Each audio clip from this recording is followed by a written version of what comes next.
ஒரே தொண்டன் தான். நாங்கெல்லாம் மோடியும் தொண்டன் தான், அண்ணாமலையும் தொண்டன் தான், KP ராமலிங்கமும் தொண்டன் தான். திமுக மட்டும்தான் சாதாரண தொண்டன், போஸ்ட் ஒட்டுற தொண்டன், கும்பிடு போடுற தொண்டன், அறிவாலயத்துக்கு வெளியே கை கட்டுற தொண்டன், உதயநிதிக்கு கூஜா தூக்குற தொண்டன், இன்ப நிதி வாழ்கன்னு சொல்ற தொண்டன்.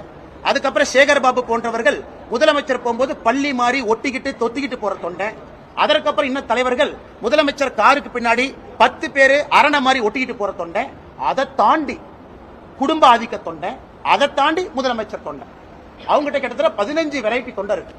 15 வெரைட்டில ஏதோ ஒரு தொண்டனை கூட்டிகிட்டு வா பாத்துக்கலாம். எங்ககிட்ட ஒரே ஒரு தொண்டன் தான். பாரதிய ஜனதா கட்சியில எல்லோரும் சாதாரண தொண்டர்கள் தான். மோடி வந்தாருன்னா பள்ளி மாதிரி நாங்க யாரும் ஒட்டிட்டு போக மாட்டோம். மோடி வந்தாலும் அமித்ஷாஜி வந்தாலும் கௌரவமாக ஒரு சீட்டு கொடுத்து சரிக்கு சமமாக ஒரு தொண்டனை அழைத்து செல்லக்கூடிய கட்சி பாரதிய ஜனதா கட்சி. ஆனால் இந்த 15 கேட்டகரி தொண்டை, பள்ளி தொண்டன்ல இருந்து, கும்பிடு போடுற தொண்டன்ல இருந்து, பூஜா தொண்டன்ல இருந்து ஏதாவது